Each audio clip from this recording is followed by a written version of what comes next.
Bismillahirrahmanirrahim. Assalamualaikum warahmatullahi wabarakatuh.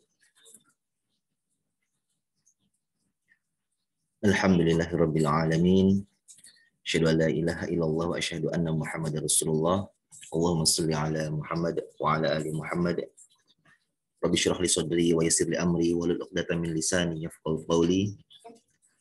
Allahumma rzuqna fahman nabiyyin wa hifzal mursalin wa ilhamal malaikatil muqarrabin bi rahmatika ya arhamar rahimin. Teman-teman, kita lanjutkan kembali perkuliahan kita tentang koperasi dan lembaga simpan pinjam. Kali ini kita akan membahas materi ke-9 ya, tentang manajemen risiko koperasi dan LSPS atau lembaga simpan pinjam syariah. Seperti biasa, saya akan membacakan sebuah mutiara hikmah, kaidah dari ekonomi syariah, al-ghunmu bil ghurm, yang artinya adalah ada profit tentu ada risiko. Kaidah yang kedua, al-kharaj bil dhaman, ya, ada hasil tentu ada usaha. Usaha di sini tentu bisa jadi berhasil, bisa jadi gagal gitu ya. Artinya ada ketidakpastian. Nah, atau bisa dikatakan bahwa setiap usaha itu tentu mengandung risiko ya. Risikonya apa? Itu kegagalan. Gitu ya. Nah, apa kaitan kaidah ini dengan pembahasan kita kali ini? Nah, tentu dalam konteks koperasi dan lembaga simpan pinjam syariah itu diharapkan adanya profit, ada keuntungan ya dari usaha yang dilakukan. Dalam usaha tersebut tentu ada potensi terjadi risiko atau yang disebut dengan ketidakpastian ataupun hal-hal yang tidak diinginkan. Berikut ini adalah pembahasan kita. Pertama kita akan membahas tentang definisi risiko. Yang kedua kita masuk ke manajemen risiko. Yang ketiga kita mulai membahas tentang jenis-jenis risiko ya yang terkait dengan koperasi dan lembaga simpan pinjam syariah. Yang pertama dari risiko kredit atau pembiayaan. Kemudian yang kedua risiko operasional. Yang ketiga risiko kepatuhan syariah. Yang keenam risiko lainnya atau yang terakhir ya. Kalau kita lihat dari gambaran besar untuk kuliahan kita akan berada pada poin ini ya, manajemen risiko. Dan untuk materi ke-9 kita akan membahas mengenai manajemen risiko koperasi dan juga lembaga simpan pinjam syariah. Baik, kita mulai dari pertama, kita akan membahas tentang definisi risiko. Apa sih risiko itu? Ya, risiko itu bisa diartikan sebagai ketidakpastian ya, atau uncertainty. Risiko adalah kemungkinan terjadinya hal yang tidak diinginkan, yang dapat menghambat mencapai tujuan. Nah, jadi, yang tidak kita inginkan nih. Risiko itu hal-hal yang tidak kita inginkan, ataupun hal-hal yang bisa menghambat kita mencapai tujuan.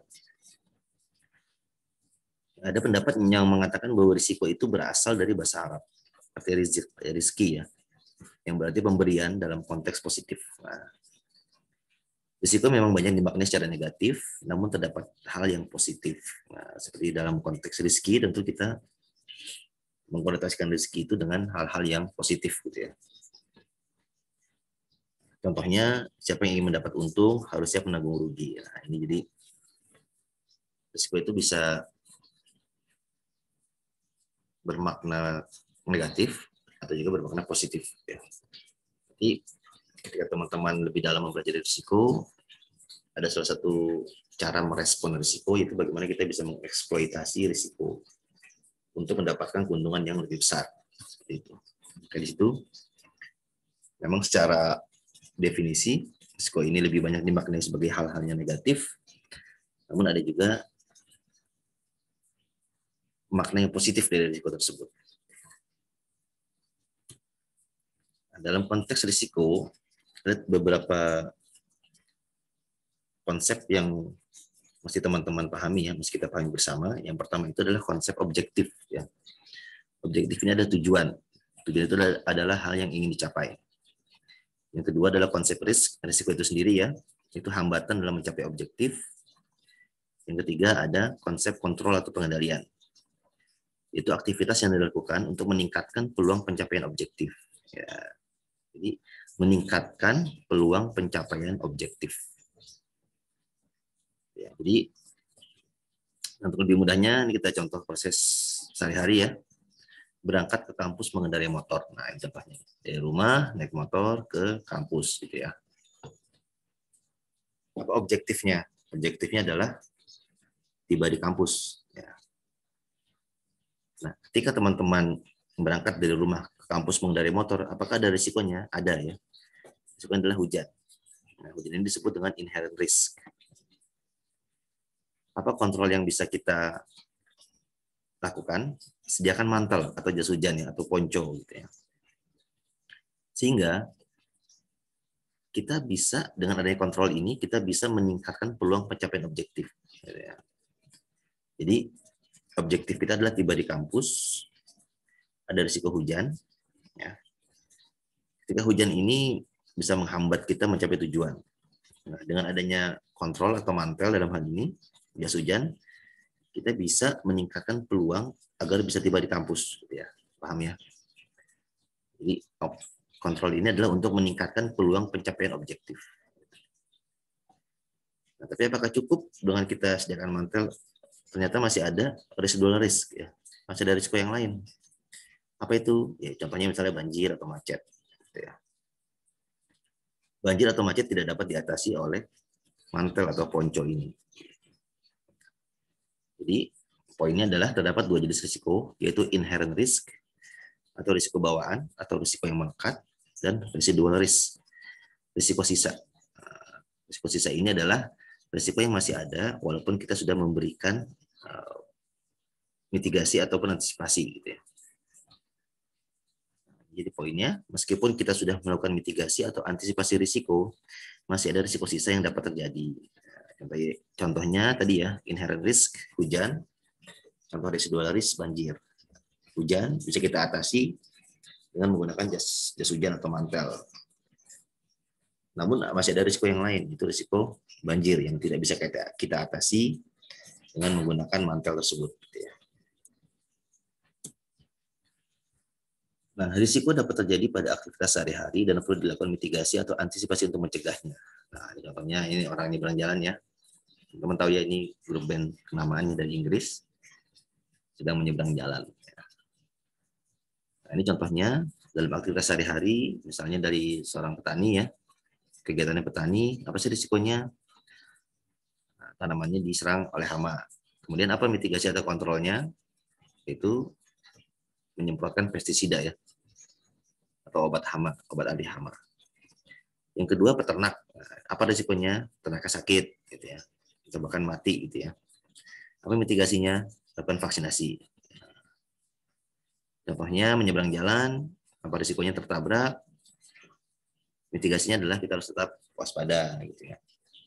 Untuk kontraktor misalnya, bangun gedung, bangun jalan misalnya, dari risiko jatuh, apa mitigasinya? Yaitu dengan menggunakan safety equipment, ya. Sepatu proyek misalnya ya, sepatu safety, kemudian ada helm, ada kacamata, dan seterusnya. Pertanyaan selanjutnya adalah apa risiko yang dapat terjadi dalam bisnis?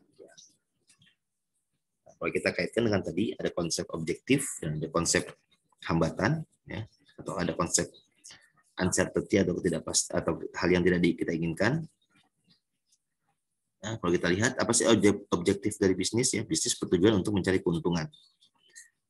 Sehingga risiko dalam bisnis yaitu kerugian. Jadi objektifnya keuntungan, risikonya atau hal yang tidak diinginkan dalam hal ini yaitu adalah kerugian. Lanjut, kita masuk ke koperasi. Koperasi sebagai entitas bisnis yang profit oriented. Koperasi ini tentu didirikan untuk mencari keuntungan ya, untuk bagaimana bisa meningkatkan kesejahteraan para anggotanya. Oleh karena itu, koperasi membutuhkan manajemen risiko, yaitu rangkaian proses untuk mengidentifikasi, mengukur, mengevaluasi, dan memonitor atau memantau risiko yang mungkin terjadi. Sebagai contoh, kalau kita lihat dari model bisnis koperasi ya, ada koperasi produksi. Misalnya dia mau produksi suatu barang. Apa risikonya ya? Barangnya cacat produk, ya, barangnya tidak sesuai dengan standar. Kalau dia peternak, misalnya koperasi susu, ada ternak yang sakit atau mati. Kalau dia KUD, misalnya koperasi unit desa, pertanian, risikonya gagal panen. Gitu ya. Atau untuk koperasi konsumsi, Misalnya koperasi yang menyediakan toko serba ada bagi para anggota ataupun masyarakat pada umumnya. Apa risikonya? Risikonya barang tidak laku, gitu ya. Kalau ada risiko lain, pencurian barang, ada oknum, ada penjahat yang datang mencuri barang. Gitu ya. Yang ketiga ada selisih inventory. Nah, ini salah pencatatan. Secara data, secara sistem barangnya ada 20 misalnya, tapi ternyata secara fisik hanya 18. Artinya ada selisih dua item, dua pieces. Nah, itu yang tentu merupakan sebuah risiko gitu ya.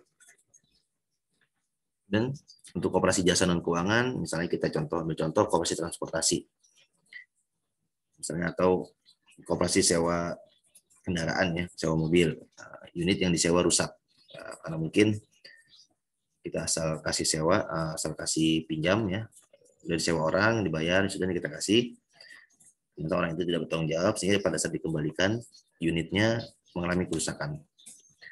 Ataupun juga ada penipuan oleh oknum.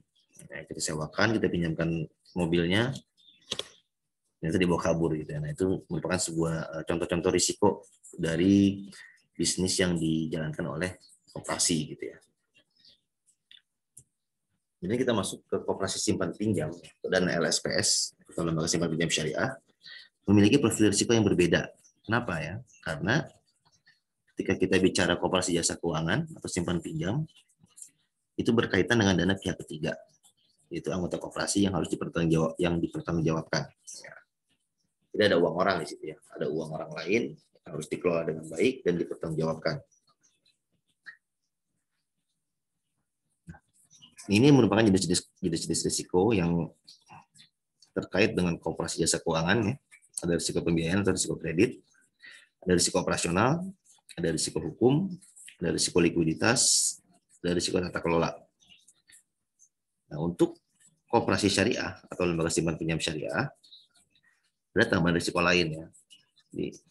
Ini yang konvensional, ada sekitar 5 risiko. Ini contoh ya. Ada sekitar 5 risiko. Namun ketika kita bicara syariah, ada tambahan 2 risiko lain, yaitu risiko kepatuhan syariah dan risiko imbal hasil atau rate of return risk gitu ya. Jadi, poinnya adalah koperasi jasa keuangan memiliki profil risiko yang berbeda ya. Kenapa? Karena mengelola dana simpanan anggota untuk disalurkan ke nasabah gitu ya. Oleh karena itu, jenis risiko yang melekat gitu ya, atau yang berpotensi terjadi berbeda dengan koperasi dengan model bisnis yang selain jasa keuangan gitu ya, baik itu koperasi produksi, konsumsi ataupun jasa non keuangan.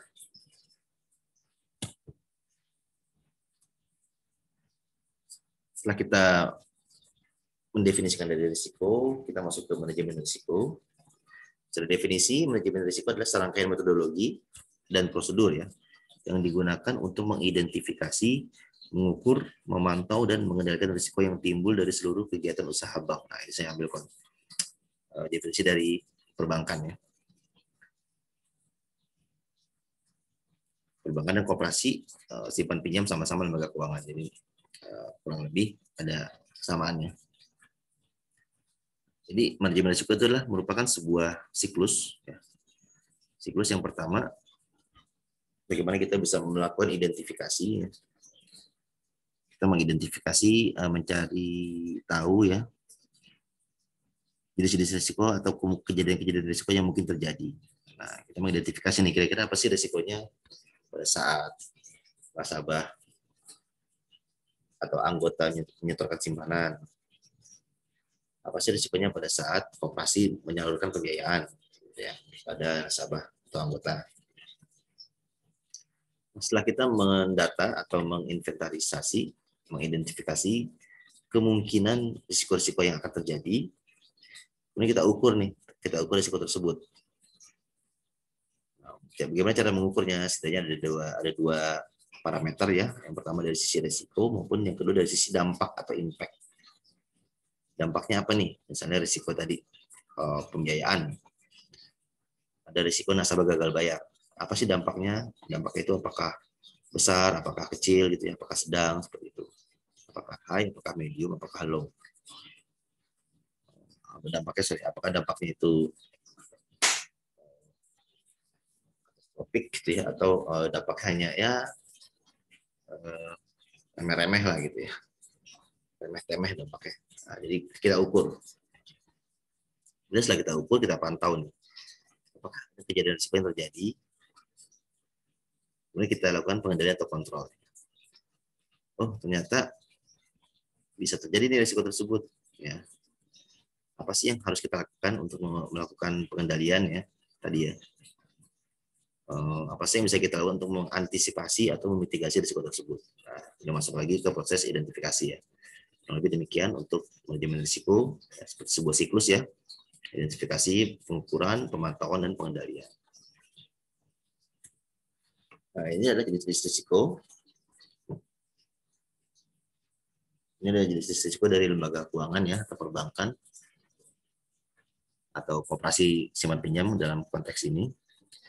Yang pertama adalah risiko kredit atau risiko pembiayaan, yaitu risiko akibat kegagalan pihak lain dalam memenuhi kewajiban kepada bank. Nah, termasuk risiko kredit akibat kegagalan debitur, risiko konsentrasi kredit, counterparty credit risk, dan settlement risk. Yang kedua adalah risiko operasional, adalah risiko akibat ketidakcukupan dan atau tidak berfungsinya proses internal, kesalahan manusia, kegagalan sistem, dan atau adanya kejadian-kejadian eksternal yang mempengaruhi operasional bank. Yang ketiga ada risiko hukum, adalah risiko akibat tuntutan hukum dan atau pelemahan aspek yuridis.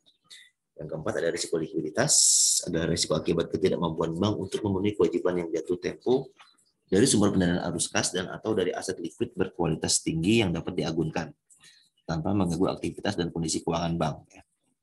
Yang kelima ada risiko kepatuhan, adalah risiko akibat bank tidak mematuhi dan atau tidak melaksanakan peraturan perundang-undangan dan ketentuan yang berlaku serta prinsip syariah. Dan selanjutnya untuk poin 6 dan 7, ini adalah risiko yang khusus pada lembaga keuangan syariah. Ada risiko imbal hasil, rate of return risk, adalah risiko akibat perubahan tingkat imbal hasil yang dibayarkan bank kepada nasabah karena terjadi perubahan tingkat imbal hasil yang diterima bank dari penyaluran dana yang dapat mempengaruhi perilaku nasabah dan pihak ketiga bank. Nah, ini ya. Poinnya adalah perilaku nasabah. Nanti akan kita bahas lebih detail ya. Yang ketujuh, risiko investasi. Equity investment risk adalah risiko akibat bank ikut menanggung kerugian usaha nasabah yang dibiayai dalam pembiayaan berbasis bagi hasil, baik yang menggunakan metode net revenue sharing maupun yang menggunakan metode profit and loss sharing. Nah, jadi salah satu akad syariah, akad dalam keuangan syariah itu adalah akad penyertaan modal ya, seperti mudharabah dan musyarakah. Nah, ada kemungkinan transaksi mudharabah dan musyarakah tersebut mengalami kerugian, yaitu berarti dianggap sebagai kerugian dari investasi yang diberikan oleh bank. Lanjut, terkait manajemen risiko dalam koperasi simpan pinjam dan lembaga simpan pinjam syariah atau koperasi LSPS ini, kita akan membatasi pada beberapa jenis risiko. Nah, ini pembahasan kita. Yang pertama adalah risiko kredit atau pembiayaan. Yang kedua risiko operasional. Ini yang cukup utama terjadi ya untuk di institusi keuangan. Dari risiko kredit, pembiayaan, karena fokus utamanya adalah pada pembiayaan, maka ini adalah risiko yang paling utama, risiko kredit. Yang kedua adanya risiko operasional. Yang ketiga, risiko terkait lembaga keuangan syariah dan risiko lainnya, tambahan-tambahannya. Baik, yang pertama adalah risiko kredit atau pembiayaan. Nasabah gagal melakukan pembayaran sesuai perjanjian. Nah, ini kejadian risikonya. Nasabah gagal melakukan pembayaran sesuai perjanjian. Contohnya nasabah berkewajiban membayar angsuran pada tanggal 10 sebesar 530.000. Namun nasabah tidak melakukan pembayaran angsuran. Sehingga terlambat nih nasabahnya. Dalam kondisi ini nasabah masuk kategori pembiayaan bermasalah. Semakin banyak pembiayaan bermasalah, maka semakin banyak pencadangan kerugian yang harus disediakan oleh lembaga keuangan. Jadi ketika ada nasabah yang gagal bayar dalam arti itu tempo tanggal 10, tapi nasabah tidak bayar sampai dengan tanggal 10 tersebut, maka itu dianggap nasabah tersebut dimasukkan ke dalam kategori pembiayaan bermasalah. Menunggak ya, nasabah menunggak. Nah, semakin banyak nasabah yang menunggak, atau pembiayaan bermasalah, maka semakin banyak pencadangan yang harus disediakan. Kenapa? Karena kalau kita bicara lembaga keuangan, kita bicara koperasi simpan pinjam, itu ada dana yang dikelola ya, dana dari anggota. Kalau dari simpan pinjam ini ada dana, karena kan fokus atau objek bisnisnya adalah uang, baik simpanan anggota, dari dana simpanan anggota kemudian disalurkan kepada nasabah yang membutuhkan, gitu ya. Ketika ada pembiayaan bermasalah, sebagai bentuk tanggung jawab terhadap pengelolaan dana pihak ketiga tersebut, ya kita harus membuat pencadangan kerugian, gitu ya. Jadi dari setiap pembiayaan bermasalah harus dibuat cadangan kerugiannya. Cadangan kerugian ini merupakan biaya sehingga bisa mengurangi profit atau keuntungan dari operasi ini, gitu ya. Jadi gitu ya. Urutannya pertama, ketika ada kejadian risiko kredit, nasabah gagal bayar, dia dimasukkan ke dalam kategori pembiayaan bermasalah dan harus dibuat pencadangan kerugiannya. Nah, dalam konteks koperasi ini, nasabah merupakan anggota atau calon anggota. Kemudian bagaimana cara memitigasi atau mengantisipasi risiko kredit ini?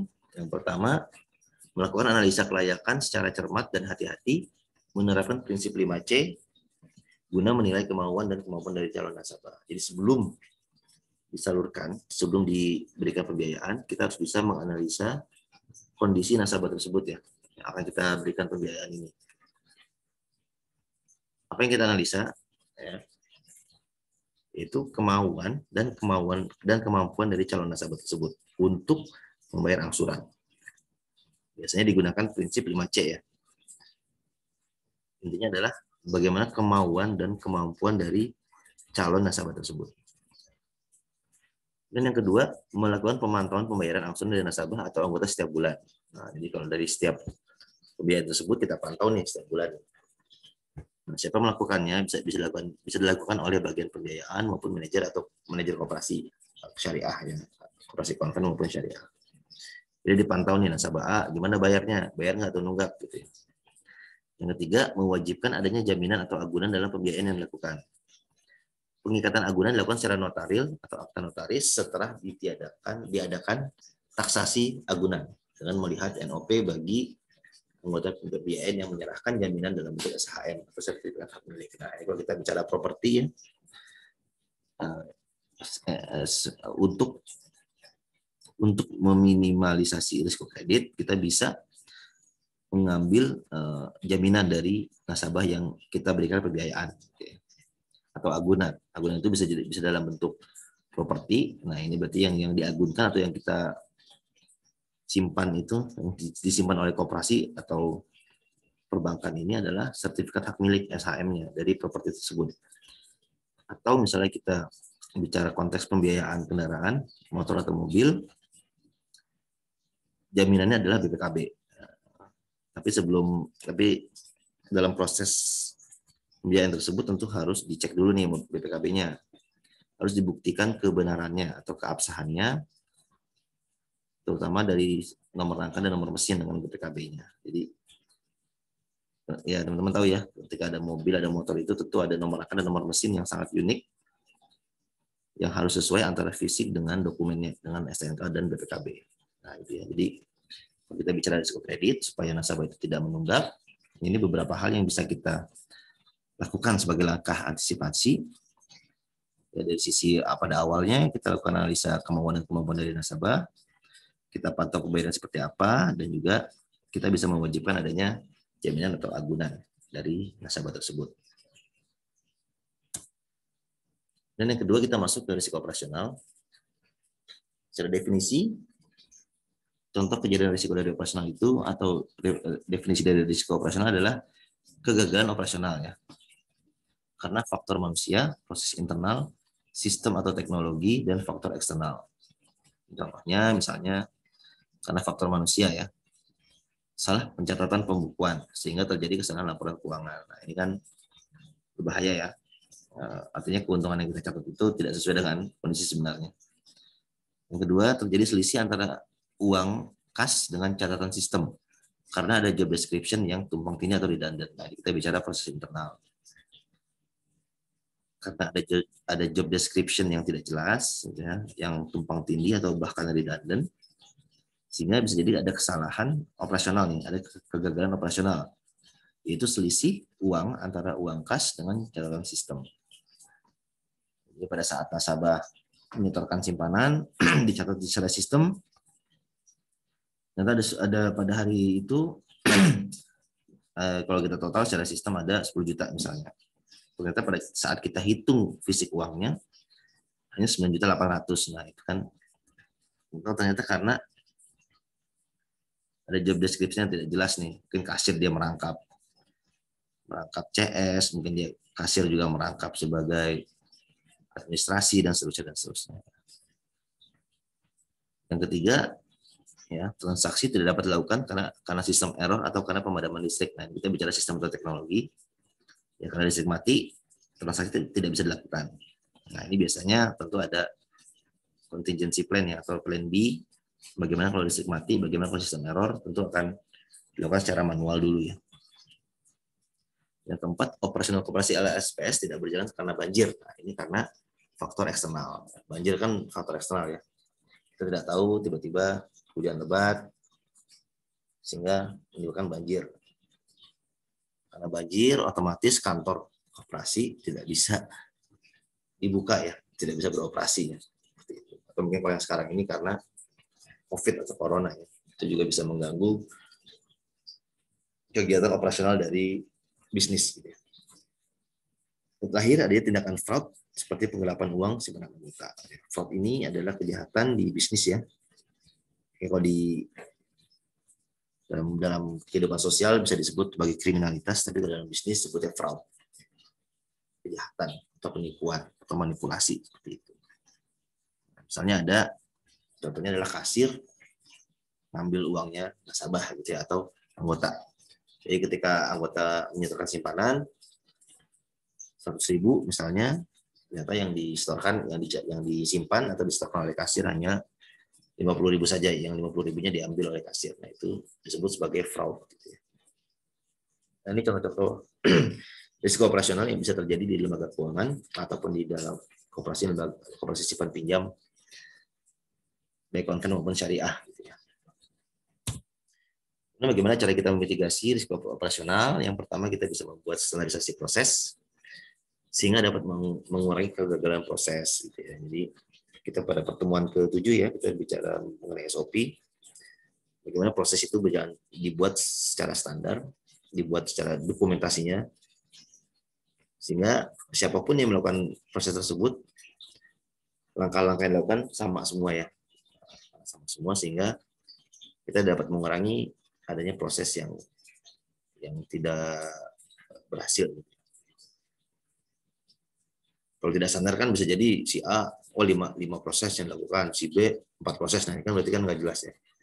Ketika kita buat standar, semua orang, semua PIC, semua pelaksana melakukan hal yang sama.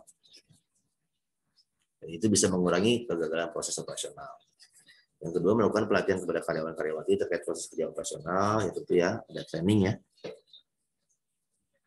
Yang ketiga, memanfaatkan teknologi seperti digitalisasi proses untuk mengurangi risiko human error. Jadi pemanfaatan teknologi lah ya. Kita menggunakan sistem, jadi waktu pertemuan ke-7 juga kita bahas mengenai pemanfaatan teknologi. Ini selain kita untuk mengurangi human error, juga bisa menjadi sebuah alat kontrol atau pengawasan tentang proses yang terjadi di koperasi atau di lingkungan kerja kita. Yang keempat, membuat kanal komunikasi baik internal pengelola koperasi maupun dengan anggota koperasi. Nah, jadi ada saluran komunikasi antara pihak pengelola, pihak pengurus, pengawas, dan juga anggota. Jadi ketika terjadi hal-hal yang mungkin merugikan salah satu pihak, misalnya di sini merugikan anggota, nah itu ada saluran komunikasi yang bisa misalnya sebagai layanan pengaduan gitu ya, kayak CS gitu ya, kayak call center entah apa namanya. Sehingga dengan ada komunikasi tersebut, dan kita bisa memitigasi atau mengantisipasi risiko operasional. Contoh misalnya ketika ada nasabah setelah menyetorkan uang 200.000, tapi ternyata yang tercatat di sistem di kartu anggotanya hanya 150. Nah, dia kan bisa langsung komplain. Saya kemarin setor 200.000, kenapa di sini hanya tercatat 150? Ada apa? Seperti itu. Nah, itu perlu dibuat kanal komunikasi. Yang terakhir, mencatat kerugian karena risiko operasional atau operational loss. Nah, ini sebagai data ya, data nanti akan dimanfaatkan bagaimana kita bisa memitigasi risiko operasional yang terjadi. Tentu ketika kejadian risiko operasional bisa merugikan perusahaan atau koperasi, gitu ya. Dan itu harus dicatat atau disebut dengan operational loss di sini. Kita lanjut ke risiko ketiga, risiko terkait syariah. Ini salah satu contohnya adalah risiko kepatuhan terhadap syariah dan regulasi. Nah, ini kita ambil umum ya, konven dan syariah. Adanya proses atau transaksi yang tidak sesuai dengan syariah yang melanggar fatwa DSN MUI. Jadi kalau kita bicara syariah, patokannya adalah DSN MUI. Adanya proses atau transaksi yang dilakukan oleh oknum yang melanggar syariah. Nah, ini mungkin tidak tercatat secara eksplisit di fatwa DSN MUI, tapi ini merupakan aturan agama, misalnya aturan syariah ya. Contoh misalnya bohong, itu kan melanggar syariah. Walaupun secara fatwa DSN MUI ini tidak secara eksplisit dinyatakan ketika melakukan transaksi mudharabah jangan bohong ya. Itu sudah hal yang baku lah ya. Yang ketiga adanya proses atau transaksi yang melanggar regulasi seperti Permenkop atau PUJK. Nah, kalau konteks koperasi mengacanya ke Permenkop ya regulasinya, karena kecuali kalau untuk lembaga simpan pinjam, simpan pinjam ada kaitannya juga dengan POJK atau otoritas jasa keuangan. Lalu bagaimana cara kita memitigasi atau mengantisipasi risiko kepatuhan? Yang pertama, menjalankan tata kelola dan fungsi pengawasan yang baik.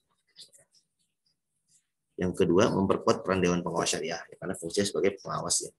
Dia harus bisa memastikan bahwa proses yang dijalankan itu sesuai dengan syariah, sesuai dengan fatwa DSN, dan juga sesuai dengan regulasi yang berlaku.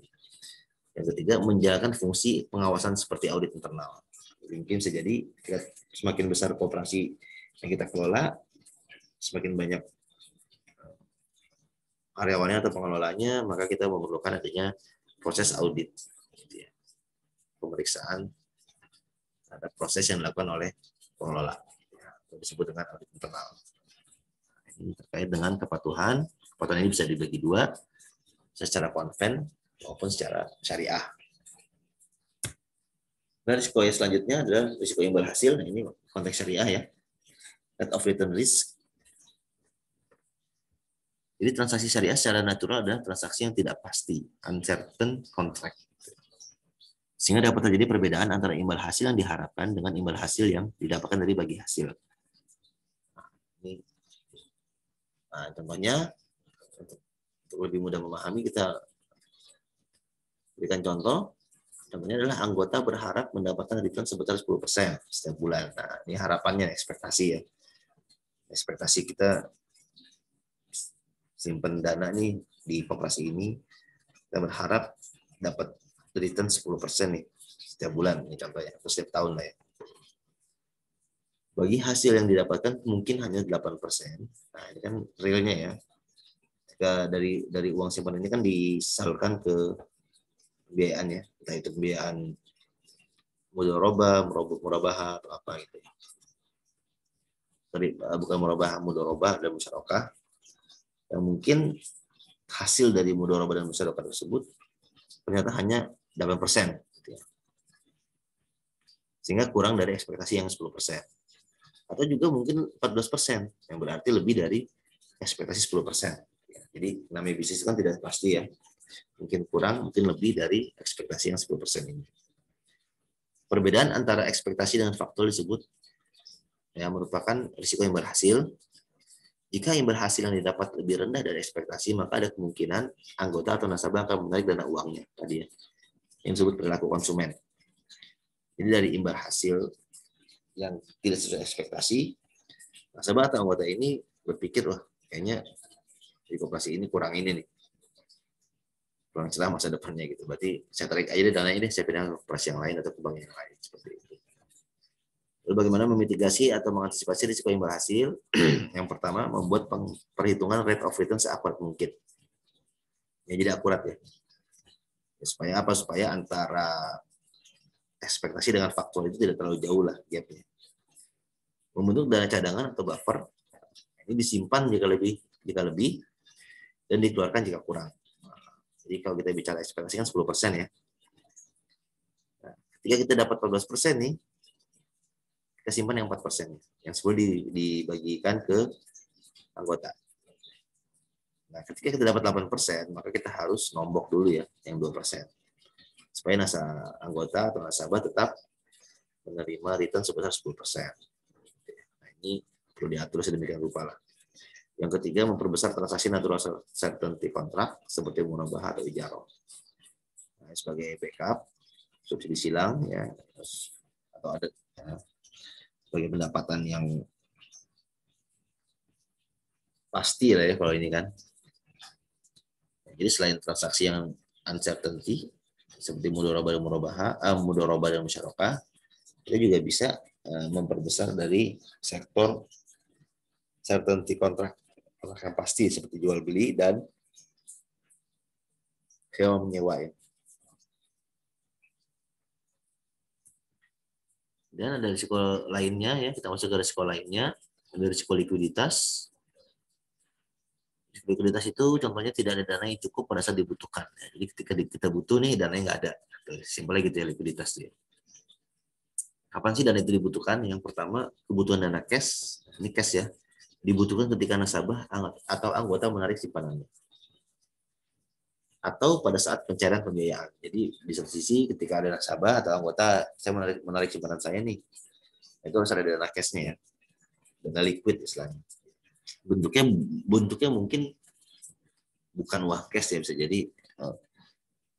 jadi apa namanya elektronik gitu ya, jadi secara sistem. Tapi setidaknya uang itu liquid atau kas itu liquid bisa dipindahkan gitu ya.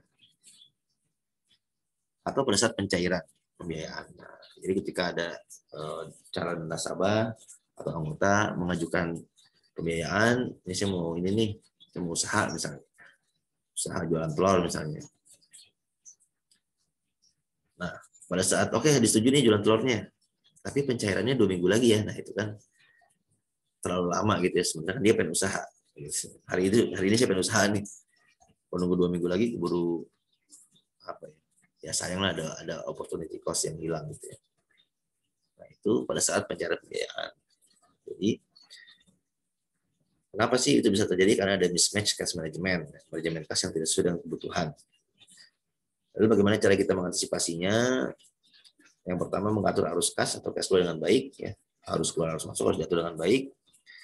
Yang kedua, kebutuhan jangka pendek diperoleh dari pendapatan jangka pendek, ya. Demikian pula sebaliknya, agar tidak terjadi mismatch. Jangan kebutuhan jangka pendek diperoleh dari pendapatan jangka panjang, itu kan beda ya. Kebutuhannya hari ini ternyata kita baru bisa dapatkan bulan depan atau 3 bulan lagi dan seterusnya. Ada mismatch ya. Nah, itu harus diatur sedemikian rupa. Yang ketiga, menghitung kebutuhan dana kas secara periodik, harian, mingguan, bulanan. Jadi kita secara data historis, setiap hari kita butuh berapa sih? Setiap minggu kita butuh berapa? Setiap bulan kita butuh berapa? Dan ada risiko hukum, itu adanya transaksi yang cacat hukum atau tidak sesuai dengan ketentuan yang berlaku, atau koperasi dan LSPS digugat secara perdata ke pengadilan, atau bahkan dituntut secara pidana. Jadi ada hukum perdata dan ada hukum pidana. Nah, ini risiko hukum, pokoknya hal-hal yang terkait dengan hukum lah. Bagaimana cara memitigasi atau mengantisipasinya? Yang pertama, memperhatikan proses akad, baik simpanan dan terlebih penyaluran dana. Jika diperlukan, dapat melibatkan notaris pada saat perjanjian. Nah, perjanjian itu kan penting ya. Kontrak lah. Kalau misalnya kita butuhkan, kita bisa menggunakan jasa notaris. Yang kedua, melengkapi persyaratan perjanjian pembiayaan sesuai aturan yang berlaku, aturan Kemenkumham, aturan apa ya gitu ya, Permenkop dan seterusnya.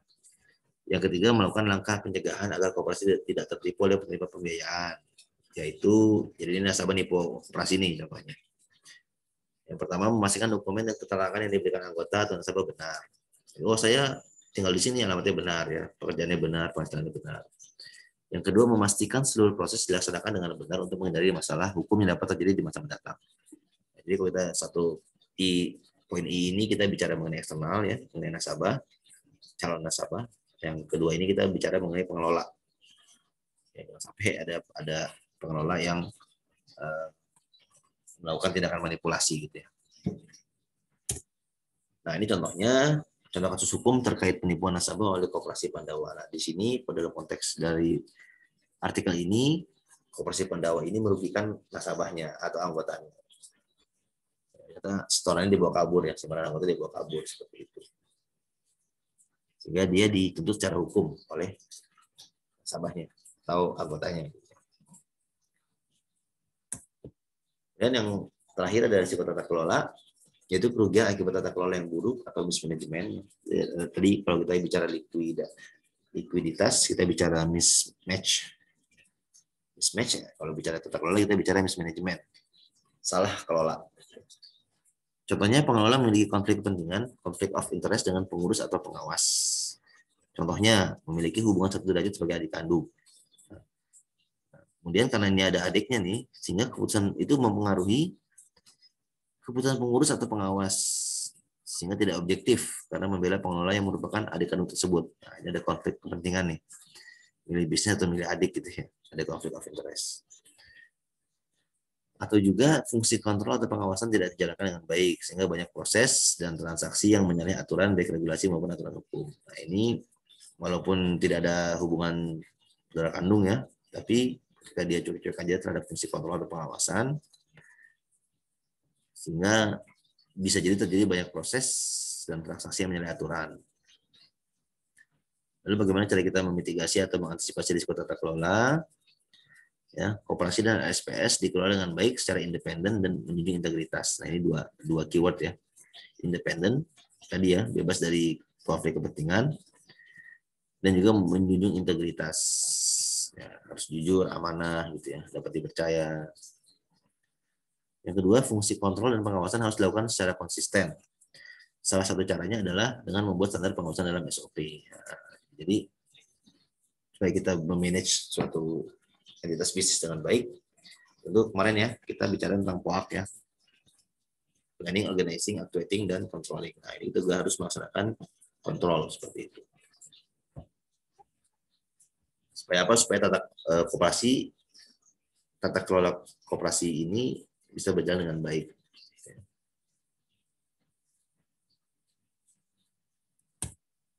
Nah, baik, kurang lebih seperti itu pembahasan kita kali ini. Ini merupakan bahan bacaan tambahan ya bagi teman-teman.